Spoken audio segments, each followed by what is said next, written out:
And our du'as are with you, and also little Alicia Gazanfar. And listeners, before I proceed with the show, I want to tell you a little bit about Alicia, that she is a wonderful little girl here in Peterborough, and she made me so proud of her today because she tackled bullying that she was subjected to without the use of violence. So you are my number one star, Alicia. Well done. We are all proud of you. All the listeners of Salaam Radio are proud of you. Now, listeners, without further ado, I have great pleasure in introducing my guest for today. And I'd love to introduce Dr. Farooq Rauf, who is a consultant physician in respiratory medicine at the University Hospital, Birmingham NHS Trust. He is the chair for teaching committee for respiratory trainees of the West Midlands. He is doing his tertiary level specialist clinics in bronchiectasis, which is a condition of the lungs, and sleep breathing disorders. He's also a general respiratory clinic covering a range of respiratory problems from lung cancer, asthma, COPD, and cough. He also has a keen interest in teaching and training and quality improvement, and is also involved in the training of doctors and charity work in Pakistan. Now, Dr. Farooq Rauf is currently living in Solihull. Mashallah, he has 3 kids and his wife is a GP. And in this show, we're going to be talking about asthma and obstructive sleep apnea, which I always think is linked with snoring. But let me introduce Dr. Farooq Rauf. Dr. Farooq Rauf, Assalamu alaikum and welcome to our show. Wa alaikum assalam, Shabina. Thank you very much for having me. It's an absolute pleasure to have you. Like I say, mashallah, the reason why it's such a pleasure to have you is that I always see this as a sadqa jariyah for the listeners who listen to our show and greatly benefit from it. So my gratitude to you, Dr. Farooq. Now, would you like to tell our listeners what actually developed your interest in respiratory medicine or disorders of the lungs, as what would be known to them? So as a medical trainee, when we are starting our career as a physician, one need to find out or keen interest which is the commonest illness and where we can make most difference. When I was training, we found out there are 2 or 3 conditions which are very, very common and affect literally every household and a lot of people in our community and population at large. One of them being cardiac disease, second being respiratory disease. So I always do one of these 2. And then as you progress, you develop interest. So I started developing interest in airway disease. Why? I don't know. I can never answer the question, but yes, it is one of those things which is very common. We try to help people and we get satisfaction when people get better. Yes, of course. And that's the main objective of being a doctor, actually, because you do as much as you can in the best interest of your patients. And I think it's the satisfaction of being able to benefit someone greatly, especially in matters of health, Dr. Rauf. And we're talking a little bit about asthma today. Inshallah, we will be covering the topic of asthma in the first half of the show, and in the second half of the show, inshallah, we will be talking about the topic of obstructive sleep apnea. And could I ask you, Dr. Rauf, asthma, statistically speaking, how many in the UK are affected by the condition, would you say? So the latest census suggests that about 7% or between 5 to 7% of general population is affected by asthma. Okay. In actually British Lung Foundation, they quote 5 million people have asthma. So very common condition, 1 in 13, very common. Yeah. Okay, right. So that's, and is this figure seen to increase, or do you think it will have an increasing trend as the years go on, or a decreasing trend? It has actually remained fairly stable. Okay. It hasn't gone down despite best of efforts. There are a lot of theories about why asthma comes, what can we do to reduce the prevalence of asthma, but hasn't actually changed. Persistently, it is about 5 to 7%. Mm-hmm. Okay. Okay, that's throughout the United, and this is prevalent to the United Kingdom. Obviously, looking at the demographic and environmental factors, etc., that would differ throughout the world in different countries, wouldn't it? It does, indeed. Having said that, most of Western studies, so Western Europe and North American studies, they quote again between 5 to 9%. Mm-hmm. We are a little bit unfortunate in a way that we haven't got population-based studies in most of Asian countries. Although China has published a study, I think in 2015 that was, and they were quoting about 3 to 4%. So again, very common. It is not one of those rare disorders where you won't find asthmatic in the city. No, it will. They will be around wherever you go in the world. Okay. More common in Western population. I'm not sure whether it is true that it is common or it is just because we have done more studies in this part of the world.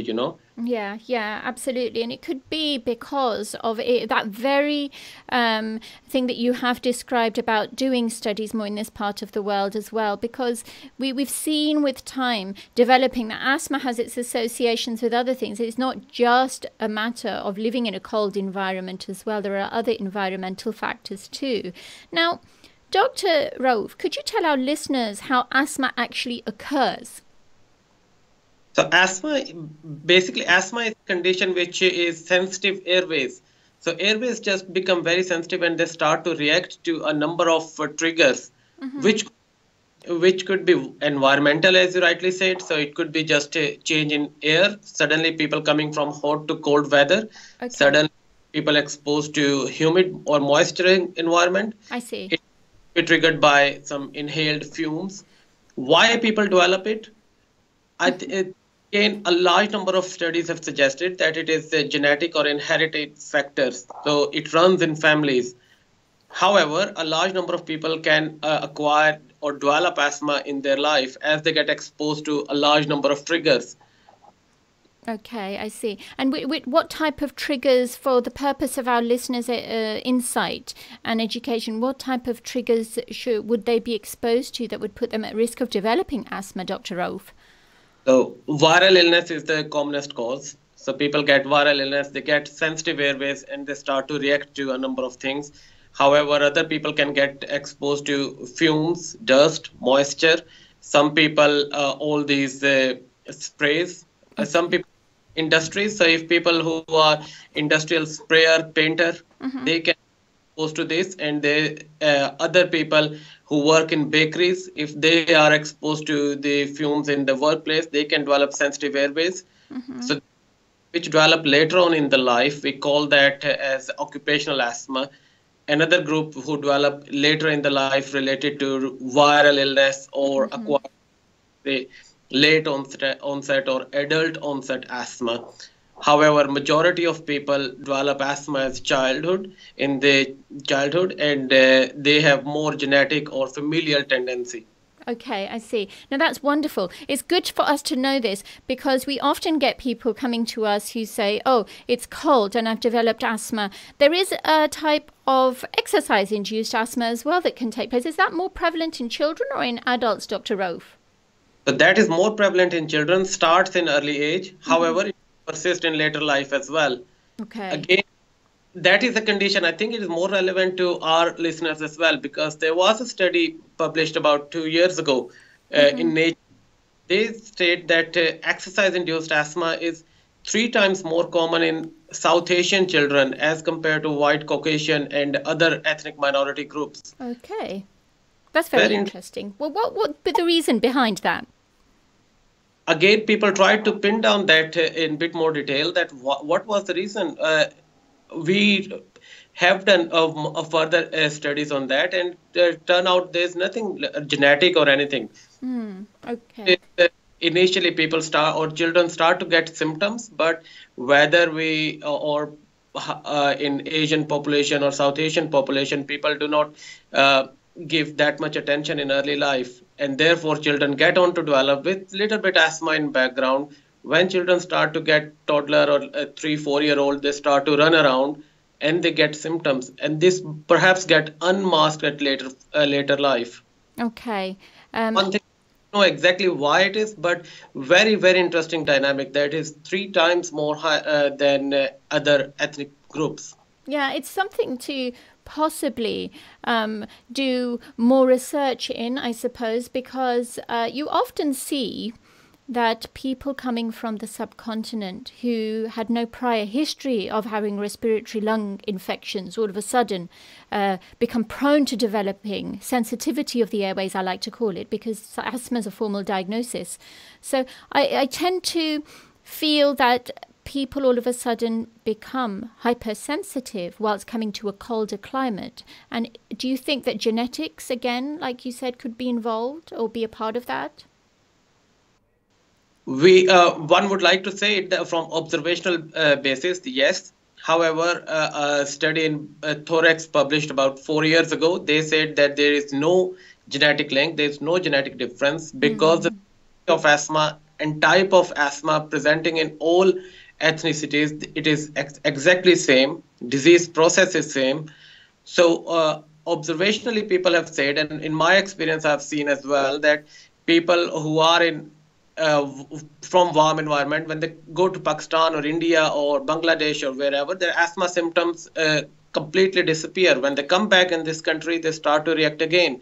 Yeah. So more to of an environmental factor rather than genetic or genetic thing or a familial thing. So I do not think that is true. It is more environmental factor. Yeah. How people need to get a bit more.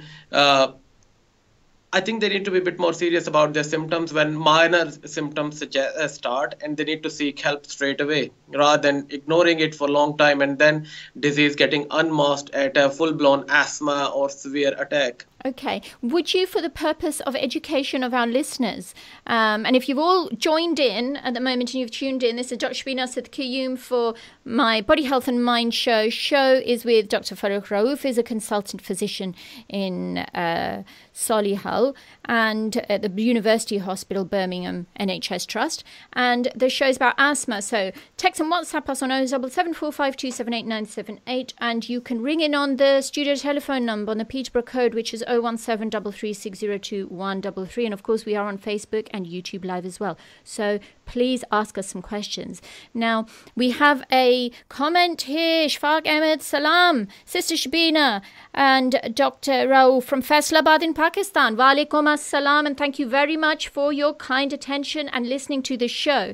Now, Dr. Rauf, you said that what usually happens is that patients, as soon as they come from those climates, or they may see in later life symptoms. What type of symptoms is one expected to take note of or think of before going to their doctor to be diagnosed with asthma? What type of symptoms can one experience, please? The earliest, or I normally say to my patients, mildest symptom would be breathlessness on exertion. So if people are starting or they're walking uphill or they're doing their day-to-day grocery shopping, and they start to get some chest tightness and breathless, as soon as they settle down, it goes. That is early. Second early symptom or common symptom would be people wake up at night time coughing up. And they think it is one of those things, just tickly throat. Those minor symptoms might be earliest sign of asthma. Okay. So that, and then, of course, as disease progresses, the next thing would be people feel tightness in the chest. They get dizzy, or which is people will, or especially the partners or the parents of little children will listen this whistling noises coming from their chest. So these signs, early symptoms, people should pick on and seek help. Okay, and that's by going to their GP initially, and usually we'd advocate a peak flow diary, wouldn't we? Which is, a peak flow is a device in which you are blow into. Now, they usually, I've seen that a lot of people are starting to advocate spirometry, which is the art and exercise and interpretation of blowing into a machine. What is more authentic? Peak flow diary, in your opinion, for asthma, or spirometry? The diagnosis of asthma, for ultimate diagnosis of asthma, should be done on spirometry if we are doing by book definition. And also another thing called FeNO, which is fractional exhaled nitric oxide measurement, which is marker of inflammation in airways. So these two parameters will absolutely make diagnosis. However, more and more people will come with the symptoms which are suggestive of asthma. To spirometry or FeNO, they come back borderline or non-diagnostic. Okay. So we recommend it is completely acceptable in most of respiratory society and in general practice as well, that if patients have reliable and relevant story, treat them, give them a treatment trial and see what happens.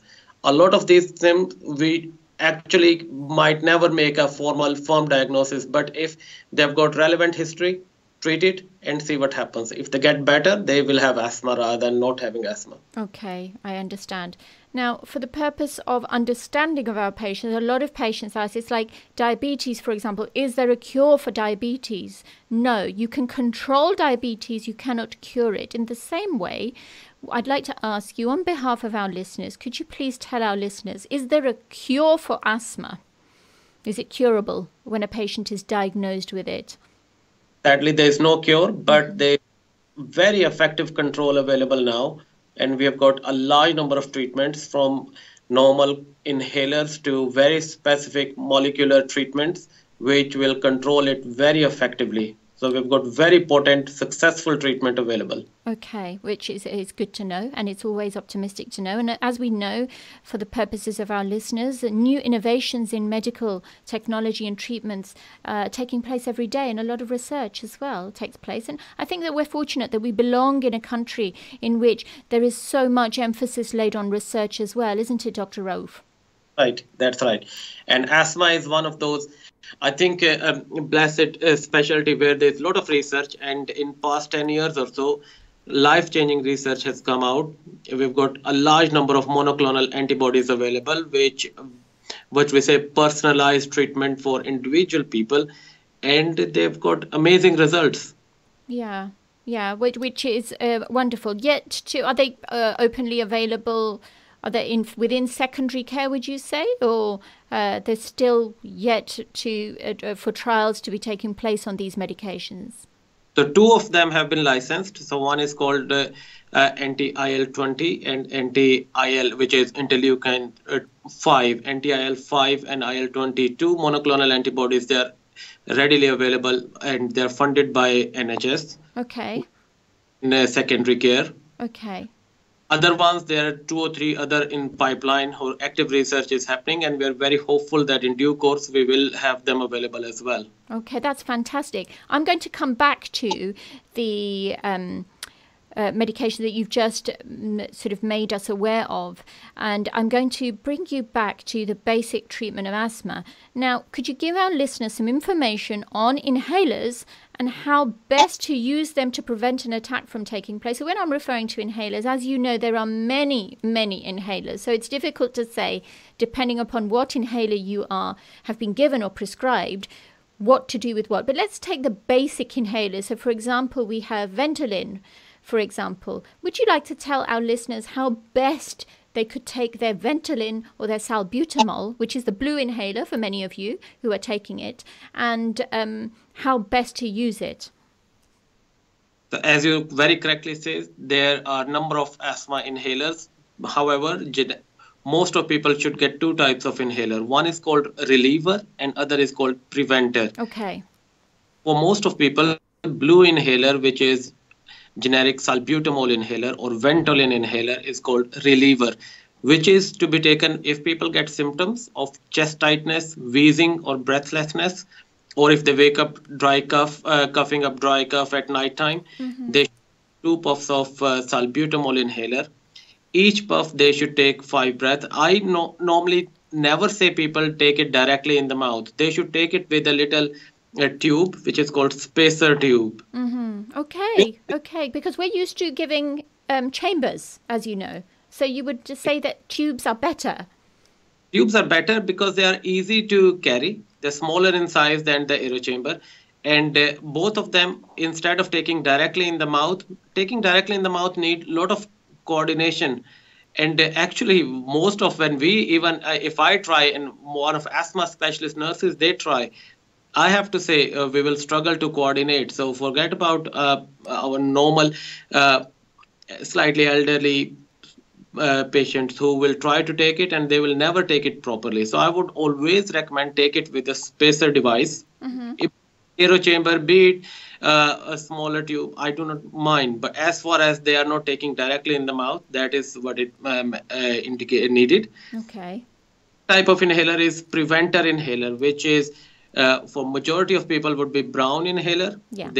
Large number of people call brown. So steroid inhaler, they are given to reduce inflammation and reduce the allergy or sensitization of the airways. Okay. Their main aim is to reduce the further attack. It is very important for people to take. Again, common misconception of people is that they like blue inhaler because it gives them immediate relief. Right. And they don't get that particular immediate benefit from brown inhaler, so they get a bit lazy about it and don't take it regularly. Okay. I think it's important to take it regularly because that is preventer inhaler that will prevent further exacerbations. However, it has got steroids, so a number of side effects. I don't know whether you will ask me later or not. Yeah, I think it is very important to make people aware of steroid inhaler side effects. Okay. Okay, yes, please do. Please give the information to our listeners. We're all ears. So again, it is very so a steroid inhaler must be taken with the spacer device, aero chamber or tube. I don't mind which brand you go for, purely because if it is not properly coordinated, the larger droplets of the steroid inhaler will get deposited in back of their throat. Okay. That gives what we say thrush or candidiasis or fungal infection of the throat. Okay. Okay. Sore throat, husky voice, hoarse voice, and they will hate their inhaler for wrong reason. Actually, it is very useful treatment. It is important to take it via spacer tube and take it properly. I also recommend to people that when they take steroid inhaler, they should rinse their mouth and they clean their mouth so that all the steroid deposited in the mouth gets cleared off, so they do not get complications. Okay, well, that was actually going to be my next question. Do you have to wash your mouth out? But you've already said that to me, which is wonderful. So for those of you who are listening here on Inspire FM 105.1 FM and Salaam Radio 106.2 FM, we have Dr. Rauf, specialist consultant in Birmingham Hospital's NHS Trust, respiratory physician, who is giving us some very valuable advice on asthma and has just given us the advice around steroid inhalers that is very important. Number one, use your inhalers with a device and not via mouth, because the process is complicated. The delivery of medication will then not be to the maximum to achieve the efficiency that you want. And especially in the case of steroid inhaler, it is vital to use some type of a device to take your inhaler so that it avoids fungal infections as a result of the large droplets of the steroid depositing at the back of the throat or within the airways. Now, Dr. Rauf, what I would like to ask is, I've got a question over here from Mark in Peterborough. Can you die early of asthma? So, asthma attack is still very severe illness, and people still die of asthma. Okay. Although one would like to say, and most of people in respiratory community, we would like to say that asthma people should never die of attack.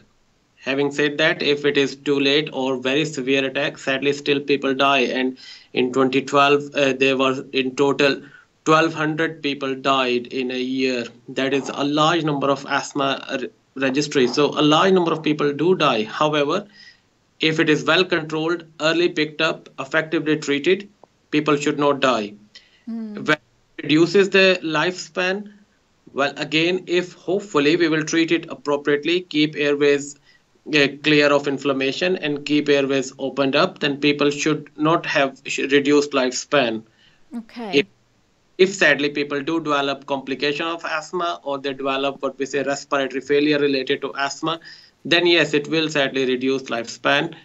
However, because of all advanced treatment and now specialist treatment around, one would expect that asthma is controlled so effectively that people do not die early of asthma. Okay, well, that's wonderful. Now, we are coming up to a break within 20 seconds. People of Peterborough and people of Luton, please do stay tuned to the very best health show. Well, I say it's the very best health show in the United Kingdom, but that's just me being biased about my own radio show.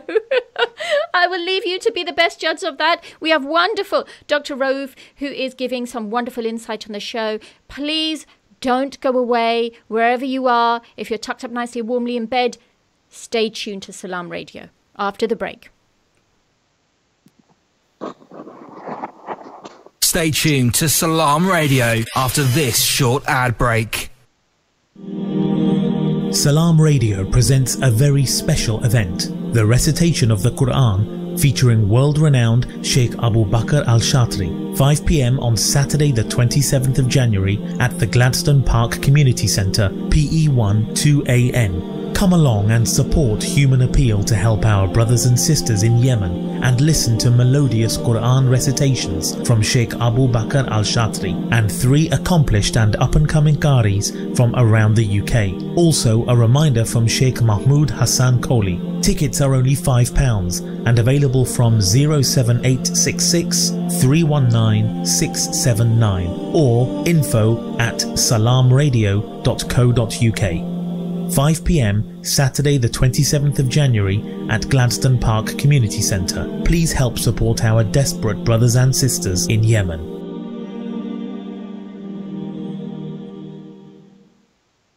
Sadly, millions of orphans living in the poorest countries lack the necessary support for a healthy childhood.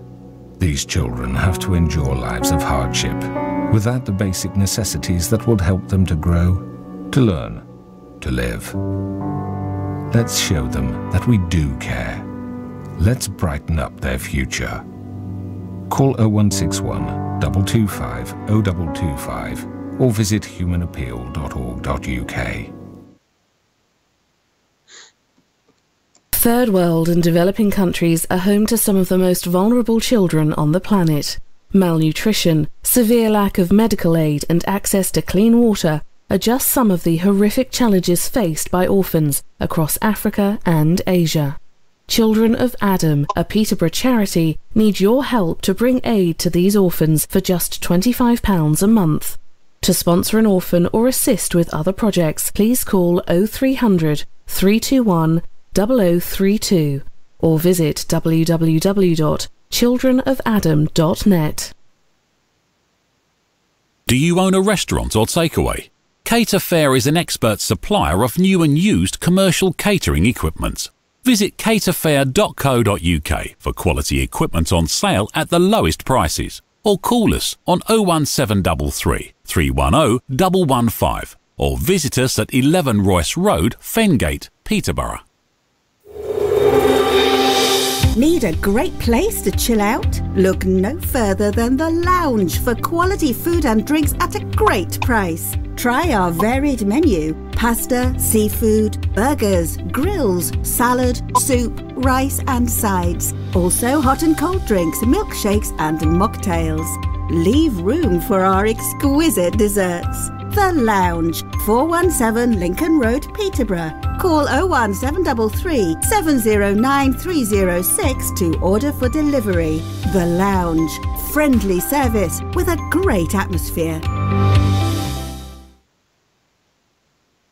Awake, awake, you're walking in the night.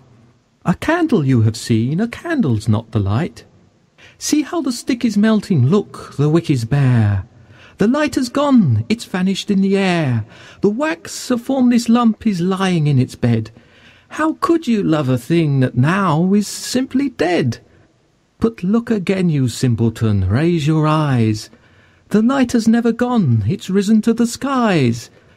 Those eyes you looked within, those lips you longed to kiss, were only shadows of a greater bliss. This is Salaam Radio, Peterborough's Muslim community radio. Broadcasting on 106.2 FM and online. Assalamu alaikum and welcome back. It's wonderful to have you back all on board listening to the show on asthma with Dr. Farooq Rauf, a consultant respiratory physician in the University Hospital Birmingham NHS Trust.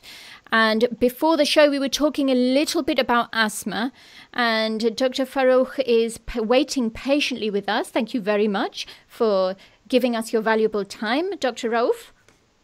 Hello. Hello. Yes, that's wonderful for you to give us your valuable time. And we were talking a bit, obviously, about asthma. I always say that an hour is never enough to talk about topics, etc. I have another question for you. This is Mina from Luton. Sister Mina, I have a tendency towards developing allergies of the skin and to most foods. Will I also most likely develop asthma? So, skin allergy and eczema, asthma, most of these are group of illnesses of same family, which we say atopic illness. Okay. A large number of people who have got one illness will develop second disease as well. Whether it will surely happen or not, well, not necessarily. We have a number of people who have got asthma but no eczema, and similarly, our dermatology colleagues have seen a number of people with eczema who do not develop asthma. So whereas it is highly likely, it is not impossible that people cannot have isolated illness. Right. Okay. So yes, and that we all know, for those of you that are listening, we are aware of the fact that there is a linkage between children, actually, more who have eczema are more likely than children who don't have eczema to develop asthma. And I'm sure that you'd be able to endorse that as well, Dr. Rauf. I always check with the specialists. No, it's very true. And reason is because they have a group of same sort of illness. So pathophysiology, what we say, or the mechanism of development of illness is same. So what I would say to Sister Mina, that yes, there is a chance she might end up developing it. However, if hopefully she has survived without asthma for a large number of years and she has developed eczema, so not necessarily she will go on to develop asthma. Okay, great. And I hope, Sister Mina, thank you very much for your input. You know, I'm getting so much input from the Luton listeners, and it's an absolute privilege to be able to speak to you and to be a part of your company as well on these slots on Wednesday on Salaam Radio and Inspire FM. So, Jazakallah khair for your input. Now, we're talking obstructive sleep apnea. I have a member in my family who suffers from what I would say obstructive sleep apnea. I don't think that member of my family would be very happy when I go back home tonight, but you've probably guessed. Now, obstructive sleep apnea, in my opinion, when you are so sleep deprived, like somebody like myself, I call simply snoring. Would you like to tell our listeners what obstructive sleep apnea actually is? So, obstructive sleep apnea. So, obstructive means a blockage of the airways. So, sleep apnea is a condition in which at night time while sleeping people block their airways and that reduces the oxygen supply to brain and other parts of body. Okay. It is started with symptoms of snoring. Having said that, not all snorers have obstructive sleep apnea. Okay. I would like to say that majority of people who have got sleep apnea will have snoring symptom as the commonest or the major symptom of their early disease phenomenon. Okay. So, and obviously there are quite a few physical implications as well that are associated with that, and even psychological implications as well. Isn't that correct, Dr. Rauf? That's right. So a large number of physical implications. The biggest one, of course, because people cannot sleep comfortably at night time, they will have cumulative sleep deprivation. They will be fatigued in daytime. They will fall asleep, whatever they're doing, and that will mean that their lack of energy, lack of tiredness, lack of energy, increasing tiredness, and they will have less motivation to do things. Psychologically, people if they're tired and exhausted all the time, there is a direct link that people with severe or moderate obstructive sleep apnea will go on to develop low mood, depression, and it does have implication in their personal life, including sexual life as well. Okay. So a whole host of physical, psychological, and personal issues associated with sleep apnea. Okay, yes, and you often do see people that go to the specialist actually present as a couple most of the time, and the reason why is that they want to demonstrate that they're actually in despair about this problem because it is having significant implications on their interpersonal relationships. So that's why it's significant to talk about it, because actually I've never spoken about obstructive sleep apnea, so I'm very happy that we've got the opportunity to speak about this. Now, in terms of over-the-counter treatment, is there anything over-the-counter that can help with obstructive sleep apnea? Let's put this if it is a myth, let's put it to bed, because you see lots of devices on the market, don't you? So actually, nice recommendation, and all evidence-based treatment is not over the counter. It is supplied as what we say mask and machine treatment, in which we put a CPAP mask, which is pressure mask, which will push normal air into their airways to keep airways open. That is called CPAP treatment. Okay. Effective, and that is evidence-based treatment. However, people who have got difficulty in tolerating CPAP, or who just do not like the concept of putting mask on the face, or people who have got mild disease, they can try what we say over-the-counter intraoral device. Intraoral device is what I describe to people is just like a hockey player or football player. They use gum shield. Yeah. So it is sort of gum shield which they will put on their gum. The role of that is it will pull their jaw forward and stretch the muscles of back of throat, which will hopefully reduce the chances of snoring and reduce the severity of sleep apnea. Okay. If it treats it or not, I don't think there is a great deal of evidence around it, but certainly people can try that. Okay, I see. And can I ask you, is there any danger of choking at all on this device? Because so if it is well suited and nicely fitted device, then generally people will not choke on that. And if people have bought a device which is not their right size, they've got large jaw and they ended up buying very small or very short or uncomfortable device which will move around in their mouth, then yes, but generally no, there's no choking. There's no nothing in literature about that. So okay. I don't do that, no. Okay, of course. And the other thing I want to ask you, Dr. Rauf, these are questions that are just arising in my mind as I'm speaking to you. So this intraoral device can be bought from the chemist, my understanding is. How would you find the right size? Would the pharmacist aid you in that and help you in a fitting of a device? Because or what would happen? How would somebody go about finding one?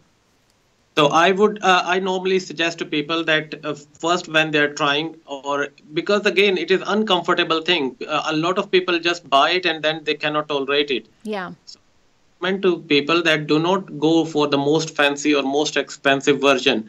They can go to eBay or Boots have some.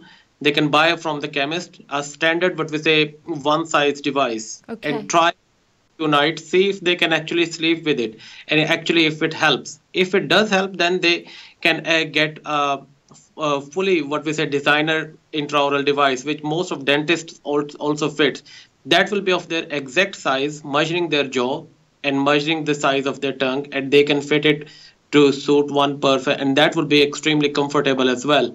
However, as one would imagine, the designer ones will be very expensive. So standard advice is go to eBay, go to Boots or your chemist and buy what we say generic one size device and see if actually you tolerate it and you like the concept of it. If you don't like the concept of it, I don't think you need to spend thousands of pounds on a designer personal or individual fit device. Okay, and that's very good information. So you would suggest, so one, obviously, as you have stated, go to eBay or buy over the counter from Boots, etc. But also there is the option of going or being referred to a maxillofacial surgeon or even your dentist. Your dentist is able to fit this, are they? Most of dentists do that, yes.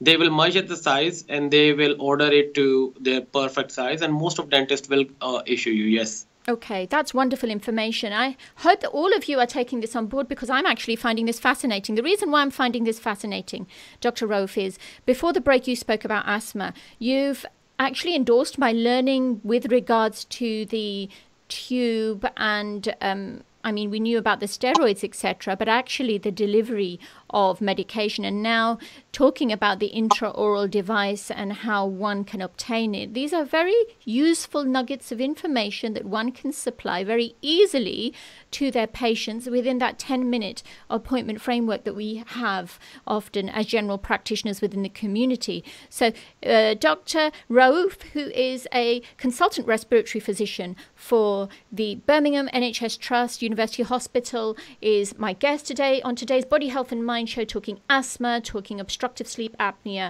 Text and WhatsApp us on 07745 278 978 or call us on the studio telephone number on 01733 602 133. Join in the conversation. And in the meantime, I've had somebody who's inboxed me a message on my Facebook. It is a brother Aziz from Peterborough. I would like to ask the doctor, first of all, it's a very good show. Thank you very much. I have obstructive sleep apnea. I am on a CPAP machine, but my wife still does not sleep in the same room with me because it makes such a noise. And it's true, they're very noisy machines, aren't they? So, Brother Aziz, what I normally say in this situation is that I hope your sleep apnea is well controlled, and I hope your symptoms are very well controlled. Yeah. Couple treatment or couple therapy or psychological treatment is available in some very specialist centers. However, what we have learned, or a large number of studies have reported, couple quality of life or the spouse's quality of life questionnaires. They say that yes, initially in first few weeks, and some studies say for first 3 months, it was difficult for the spouse to be in same room or same bed. However, after that, people get used to it and their quality of life was much better because of a large number of other benefits, which include physical, psychological, and a lot of other things which people get better of, and therefore people start to tolerate it and they get used to it. So they just persevere with this. Hopefully, if your symptoms are better, your energy levels are better, in daytime sleepiness is better, it is matter of time. I'm hopeful that your wife will get used to it and she will get in same room, I hope. Yeah. Okay, that's wonderful. So, Brother Aziz, I hope that has answered your question. To be very honest, that was going to be actually one of my questions, Dr. Rauf, that I have been within the households of people that are on CPAP. And as a junior trainee, I won't say when you're experienced, when you're a GP, you see these things and you think, yeah, it's another medical device, and you become, I think, desensitized to it. But when you are not desensitized and you look at these machines and you think, oh my goodness, how could anybody sleep with that? Everybody has their own threshold of sleep. Surely there is going to be some more room to develop more advanced CPAP machines, hopefully available on the NHS, that will be more silent. Would you agree? We do indeed. Recently, ResMed, a company who have launched S10, S9, which are claimed to be much quieter than previous older machine. If you see the newer machines, they're much sleeker, much smaller in size, easily portable. Newer interventions are happening now. We've got battery associated with that. So people who used to travel, camping, going on holidays, they had problem that they cannot carry old charger and plugging and stuff. Now they can carry with batteries. So yes, innovations are happening. Newer machines, much quieter than the older ones. Sadly, still the basic function of the machine is to what we say positive airway pressure, so pump air in. Okay, so we have, it seems that we have a call. I'm just going to put the Brother Ross says, oh, the call has been ended. That's no worries at all. We'll probably call us back if you were calling us. It would have been nice to hear from you. I'm sorry that I interrupted there, Dr. Rauf. So please carry on. No, I was just saying the same point. I was just stressing on same that newer machines are much more quieter.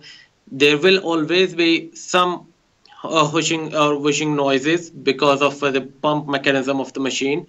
But as time goes on, we are very hopeful that we'll get quieter and quieter machines. Okay, yes, and I'm hoping as well, in the best interest of a lot of my patients, that there will be quieter machines, because I look at these machines and I think, oh, they are ever so noisy. But that's for somebody who likes to be complete pin drop silence. And I can open my eyes at even if a pin dropped. So that's different for some other people, that they can just completely drop off to bed.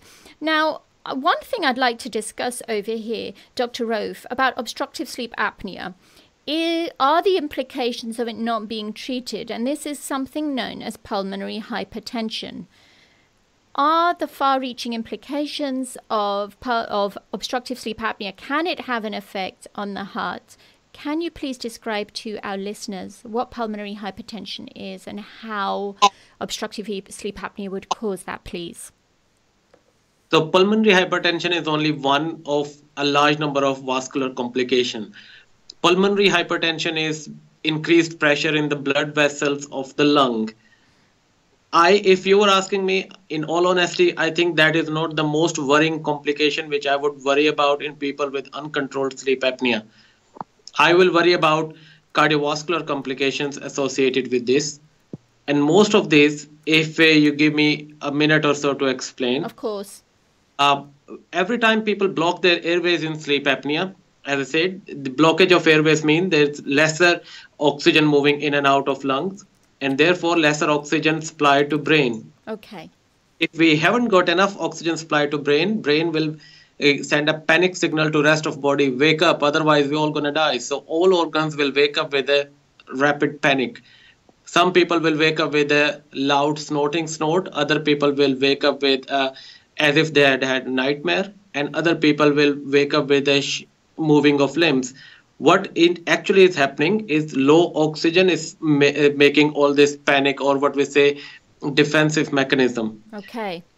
Time people block their airways, they have these spikes of rapid heartbeat, high blood pressure, and they will have this rapid what we say palpitation sensation, which could be irregular heartbeat. Okay. If this once or twice happens, that's fine, people can tolerate. Otherwise continues, sadly people will develop what we say persistent hypertension or high blood pressure. They will also develop complications related to high blood pressure, which is very well documented that people can have early strokes, they can have attacks, they can have irregular heartbeat, and people can have a problem with their kidney functions. So there are a whole lot of side effects or potential complications related to uncontrolled sleep apnea. Okay. To be, yes, pulmonary hypertension, which is increased pressure in the blood vessels of the lung, affecting breathing, making people breathless.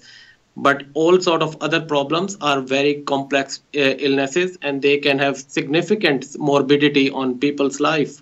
Okay. And I have another question here. This is from a Dr. Aisha Durrani. And Dr. Aisha Durrani is a professional. She's a colleague. And her question is, could you please ask Dr. Rauf what the name of these oral devices are? And is he aware of the cost of them for the obstructive sleep apnea? So, Dr. Durrani, as you would imagine, in a way, I would be very reluctant to give brand names. Sure. I shouldn't give that. But if anyone wants to Google, it would bring out a host of devices. My standard recommendation to people is go to your local chemist or go to eBay and buy the cheapest one. The cheapest one comes around 20 to 25 quid. Okay. And actually one of my patients has told that he has bought something of 18 pounds as well. That is the cheapest I've heard. Okay. The most expensive one, which designer and expensive dentist will make, they go all the way up to 2,400, 2,500. Oh gosh, so, 2,425. So when we talk about designer, we're not talking about Gucci being written. On that, they're very expensive. That is again, only one person had it. But yes, the cheapest one or the commonest one, which I would recommend people to go on the first time, would be this one, which shouldn't be more than 20 to 30 pounds. Okay, I see. So the name of this device, so I guess the real question is, you go into a chemist, you say, I've got obstructive sleep apnea, been diagnosed with obstructive sleep apnea or ISNO, etc. It's called an oral device. Intraoral device. Intraoral device, okay. Or other name some people use is mandibular advancement device, MAD. Mandibular advancement device. Okay. MAD or intraoral device. Okay. You can search both of these and you'll get a large number of devices in front. Okay, well, thank you very much. And Dr. Durrani, I hope that has answered your question. Dr. Durrani is somebody who I have a great deal of respect for because she was my trainer. That's why I am extremely humble in front of her. So, yes, I hope that has answered Dr. Durrani's question. Now, we've spoken about pulmonary hypertension and things, sort of implications surrounding it. In the last 4 minutes to 5 minutes of our show, I would like to ask you, Dr. Rowe, for purposes of giving the information to our listeners. A lot of people, are there a specific group of people who are affected by obstructive sleep apnea more than others? Yes. So the increased amount of weight or obesity is the first risk factor. Yeah. Other people who are at high risk are people who have got diabetes, Okay. hypothyroid or hypothyroidism, Okay. drink excessive amount of alcohol, I see. and so people who women after menopause purely because of hormonal changes. So those are 5 big groups who are at higher risk of obstructive sleep apnea. Okay, that's very interesting. Hypothyroidism. Is that because it may be related to weight gain as well as diabetes and hormone? And congestion or the swelling of back of airways or back of throat, which is related to hypothyroidism, and they puts them at higher risk of obstructive sleep apnea. Actually, American Society of Sleep Medicine recommends, which is now standard practice of most of sleep respiratory physicians, that if any of these people come into your practice for other reasons, like I do asthma clinic or general respiratory clinic, if they come with any of these, I will screen them. And most of my colleagues will screen them for obstructive sleep apnea, purely because if you diagnose sleep apnea and treat it, that would be perhaps most satisfying and life-changing experience for most of these people. So these should be treated and asked this healthy lifestyle questionnaire. Okay, yes, absolutely. And I completely endorse your recommendations in regards to that. I have another question from a Mohammed Arif in Luton, who is saying that Dr. Rauf and Dr. Shabina, brilliant show. Thank you very much. Thank you, Brother Arif. He says, if I lose weight, can I assume that my snoring will get better? So, Brother Arif, your snoring should get better. Whether it will completely go or not, that is different, because the snoring weight is only one part of problem. Second problem is laxity of the muscles of back of throat. So they become a little bit floppy muscles. There is some link. Now I gonna cause some problem in your family because there is some issue, some evidence that if people start singing or toning the back of the throat, they will help in snoring and people will reduce snoring. So good luck with your family and start singing. Okay. That will help. Brother Arif, this is the advice. And also a certain Mr. Qayyum who's sitting at home, who I know very well. The same advice also applies to you. I would say let's start some singing lessons so that we can in turn improve the quality of your nighttime airways. Indeed, I would endorse that advice. And Dr. Rauf, I cannot tell you how grateful I am for that advice as well. This is probably one of the best nuggets of information that I can take away with me. And again, a learning curve, because these are the various pieces of advice that one can very easily fit into a 10-minute consultation with a patient. So I am indebted and very grateful to you. Now, in our last minute or so, what is the benefit of having surgery? So, for example, a lot of people undergo surgery with taking away bits of the throat, sort of to remove the tonsils, remove the dangly. I'm speaking in plain language for patients or for listeners. And the dangly bit in the back of the mouth, known as the uvula, does that cause any improvement? So that is very well established surgical treatment, uvuloplasty, what we say, and the repair of back of throat. And in children, certainly in younger population, adenoids, removal of adenoids does help. Okay. There is some worry that as time passes by, sometimes in 5 years' time, other times in 10 years' time, some of symptoms might recur. But yes, these are successful treatments, surgical treatments available. There is always risks and benefits of surgery, general anesthesia, and whether it is fit for everybody, that is different question. But yes, there are surgical treatments available. Wonderful. Now, Dr. Rauf, I would finally like to thank you so much for giving us your valuable time on the show. It has been indeed an absolute pleasure to host you, and inshallah we will be hosting you again sometime in the future. Thank you very much indeed. Thank you very much for having me. Yeah, no worries at all. Thank you, and assalamu alaikum. So, listeners, Yet another wonderful show has come to an end with another wonderful guest. I've got to bring to your attention a function and a event that I would really like you all to come to. It is hosted by Salaam Radio in support of Human Appeal. And it is the event known as the Recitation of the Quran, featuring world-renowned Sheikh Abu Bakr al-Shatri, taking place on Saturday the 27th of January 2018. The time is 5 o'clock. Tickets are £5. Please book your tickets on 078 66319 679 and join us next week for Salaam Radio. Assalamu alaikum. Your number one for local, national and international news across Cambridgeshire and Peterborough on 106.